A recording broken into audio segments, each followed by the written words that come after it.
The narrative of Lynne Knight and Doug Bradford is more than a recounting of a crime. It's a story of determination and the pursuit of truth.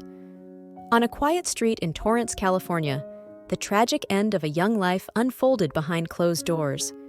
Lynne Knight, a 28-year-old Canadian nursing student full of promise, was found lifeless in her apartment on August 29, 1979, her future abruptly and brutally cut short. As the investigation into her death stalled, the call for justice for Lynne became a silent yearning, with technology of the day unable to provide answers.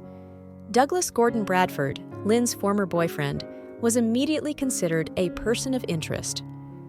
Unfortunately, the clues were scant, but the unresolved end of their relationship haunted the case. Advancements in forensic science eventually linked him to Lynne's death, examining old evidence under new technology. After 3 decades, in 2014, Bradford faced trial in an era vastly different from the one in which the crime took place. Convicted of first-degree murder, the sentence a reminder of the severity of a life taken too soon. The trial painted a story of a relationship gone sour, ending in an alleged act of violence by a man who couldn't let go. The defense contested, insisting the evidence was not definitive proof of Bradford's guilt. Stay with us as we peel back the layers of mystery surrounding Lynne Knight's untimely demise and delve into a case that has haunted many for decades. What secrets lie behind the silence of that tragic day? Together, let's journey through the twists and turns of this chilling narrative to uncover the truth. The early years. Born January 1, 1951 in Alberta, Canada, Diane Lynne Marie Knight embodied a spirit of passion and vitality. Growing up with her older sister Donna Knight Wigmore, Lynne nurtured a profound inclination towards helping others early on in life. This altruistic trait steered her towards a nursing career. After her nursing education, she boldly relocated to California, embracing its sunny coastal environment, a stark contrast to her Canadian upbringing. In California, Lynne devoted herself to the neonatal unit, tending to the delicate needs of newborns. Her dedication spoke volumes of her caring and empathetic disposition. Lynne also led an active, health-conscious lifestyle. She was an avid participant in outdoor sports, including running marathons, scuba diving, and racquetball. Her enthusiasm for these activities showcased her adventurous nature and physical vitality. Her sister Donna reminisced about Lynne's tomboyish charm, emphasizing her lively and spirited character. By 1979, Lynne had joined a local ski club, famous for organizing athletic events like water skiing, snow skiing, and volleyball. It was here that she met Richard Frank, a 32-year-old community newspaper publisher. Frank found Lynne to be outgoing, sociable, and charming.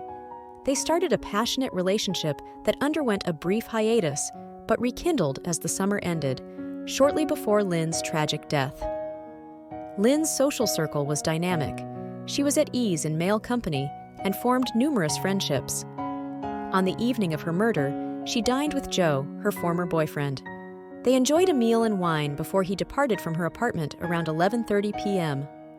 Sadly, just a few hours later, Lynne's life was cut short in a heinous act. The crime scene. In the early hours, around 2 a.m., a harrowing scene unfolded at Lynne Knight's residence in Torrance, California. Her apartment, nestled in a bungalow behind a larger home, became the epicenter of a chilling discovery. Upon arriving at her door, police officers were immediately confronted with inauspicious indicators of a violent episode. The first sign was an overturned chair in the entryway, a silent testament to the struggle that had occurred. Further intensifying the grim atmosphere, a trail of bloody footsteps led ominously to the rear bedroom, marking the spot where the tragic and violent incident had taken place. The investigation. The focus of the investigation swiftly turned to Douglas Gordon Bradford, Lynne's former boyfriend. Bradford, a figure etched in ambiguity, emerged as a person of interest in the wake of Lynne's tragic end. Their relationship, once a tapestry of affection and intimacy, had unraveled, leaving frayed ends that now caught the eye of the law. However, the investigation, hampered by the limitations of the era's technology, hit a dead end. The evidence was scant, the leads cold, and Lynne's call for justice faded into a silent echo. In the initial stages of the investigation, the relationship between Bradford and Knight was scrutinized. They had shared what many thought to be a deep and passionate bond, but with time, the nature of their relationship changed, marked by increasing tension and eventual separation. This shift in their relationship dynamics became a key aspect of the investigation, as detectives explored the possibility that emotional turmoil could have led to the tragic event. However, the investigation into Bradford and the murder case as a whole faced significant hurdles. The technological resources available at the time were limited, particularly in the field of forensic science. This limitation posed a considerable challenge in gathering concrete evidence that could definitely link Bradford or any other suspect to the crime. The forensic techniques of the era were rudimentary compared to today's standards, and DNA analysis, now a cornerstone of criminal investigations, was in its infancy and not yet a viable tool for law enforcement. The evidence that was collected proved to be insufficient for building a strong case. Key physical evidence that could have potentially linked Bradford to the crime scene was either not found or not identifiable with the technology available at the time. As a result, the investigation struggled to move forward, with each lead reaching a dead end. Furthermore, witness testimonies and alibis played a crucial role in the investigation, but also added layers of complexity. Bradford's account of his whereabouts and activities around the time of the murder was examined, but without conclusive evidence, his statements could not be definitively verified or disproved. The investigation also delved into Lynne's interactions and relationships with other individuals, trying to piece together her last days and hours in search of clues. However, these efforts did not yield the breakthrough needed to solve the case. As time passed, the lack of progress in the investigation led to growing frustration and despair. Lynne Knight's family, friends, and the community sought closure and justice, but the answers they desperately sought remained elusive. The case, with its scant evidence and cold leads, gradually receded from the spotlight, and the fervor for solving it diminished. The renewed hope. As years turned into decades, the case of Lynne Knight lay dormant, a cold file in the archives of unsolved mysteries. But the wheels of justice, though slow, never truly stopped.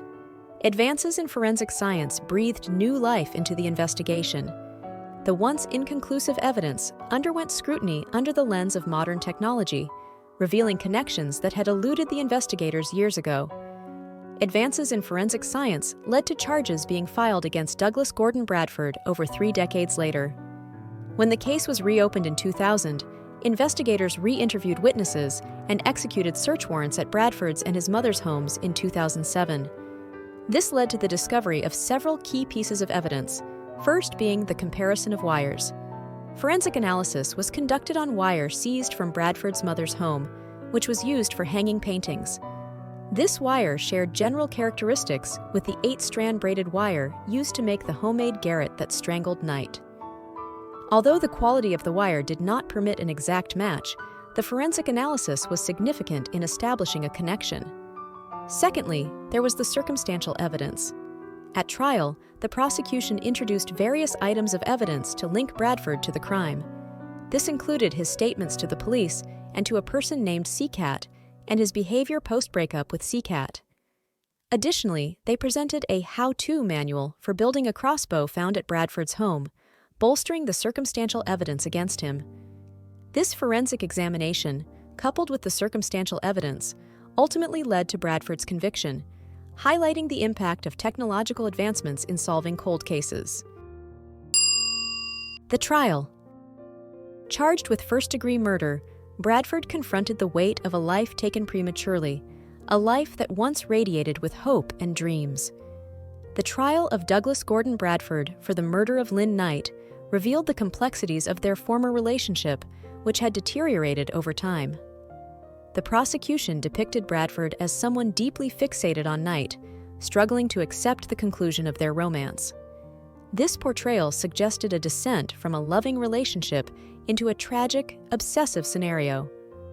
On the other hand, Bradford's defense questioned the reliability and sufficiency of the evidence, which had been gathered decades after the crime. They argued that this resurrected evidence was not strong enough to conclusively prove Bradford's guilt beyond a reasonable doubt. Interestingly, attorney Robert Shapiro, renowned for his involvement in the O.J. Simpson trial and other notable legal cases, was also the legal representative for Douglas Gordon Bradford in his trial regarding the murder of Lynne Knight. With his vast experience in criminal defense, Shapiro's participation was a key aspect of Bradford's trial. In the trial of Douglas Gordon Bradford, his defense centered around challenging the prosecution's narrative and the evidence presented. Given the circumstantial nature of the case and the lack of direct forensic evidence linking Bradford to the crime scene, the defense had several avenues to argue. First, they questioned the evidence and the inconclusiveness of the wire's comparison from Bradford's mother's home to the one used in the garrote. As for the witness who reportedly saw a man resembling Bradford leaving Knight's apartment, the defense would have had ample opportunity to question the reliability and accuracy of this decades-old eyewitness testimony. Bradford's alibi for the night of the murder, that he was sailing alone in Long Beach, was a critical part of his defense. The defense aimed to establish the credibility of this alibi, despite its peculiarity. The defense also suggested alternative suspects or scenarios, pointing out that other individuals in Knight's life could have had motives or opportunities to commit the crime, including other men Knight had been involved with or known at the time. Highlighting the initial focus of the police investigation on other individuals, including Knight's ex-boyfriend, served to cast doubt on Bradford's involvement. It was also easy to challenge the forensic advancements. Given the significant time lapse between the crime and the trial, the defense could argue that the advancements in forensic science, while beneficial, might not be entirely reliable when applied to decades-old evidence. There was also concern about the storage and handling of evidence over such a long period, suggesting potential contamination or degradation. Was Bradford capable of committing such a crime? Did his emotional and mental state support such an accusation? Finally, there is always the possibility that the police might have overlooked key evidence or leads that could have pointed to another perpetrator. The possibility of tunnel vision in the investigation, focusing too narrowly on Bradford without adequately considering other possibilities, could have been a point of contention. The nature of a defense in such a complex and high-profile case would be multifaceted, aiming to comprehensively address each aspect of the prosecution's case while presenting a coherent alternative narrative. This contrast between the prosecution's and defense's narratives underscored the challenges in cases relying on circumstantial evidence and historical testimonies, especially in the context of complex personal relationships. The courtroom was rife with tension as witnesses took the stand, each testimony like a thread weaving into the fabric of the story. Friends, experts, and those who knew Lynne and Bradford offered glimpses into their lives, their relationship, and the fateful period leading up to Lynne's death.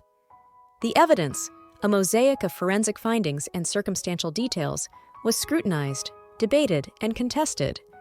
Particularly damaging was a witness's report of spotting Bradford's car in proximity to Knight's residence prior to the murder. This contradiction cast further suspicion on Bradford's involvement. As the trial progressed, the community of Torrance, still bearing the scars of that tragic day, watched with bated breath. The case of Lynne Knight had transcended the confines of a criminal proceeding. It had become a symbol of the relentless pursuit of truth, a testament to the idea that justice, no matter how delayed, is a force that persists through the annals of time. In the end, the jury's verdict reverberated through the courtroom. Guilty. A single word that encapsulated decades of waiting, of hoping, of seeking closure. Lynne's family, friends, and those who had carried the burden of her untold story found solace in the verdict, a sense of closure to a chapter that had remained open for far too long. The technological advancements. The murder case of Lynne Knight and the subsequent trial of Douglas Gordon Bradford hold significant importance in the context of forensic science advancements and the judicial system.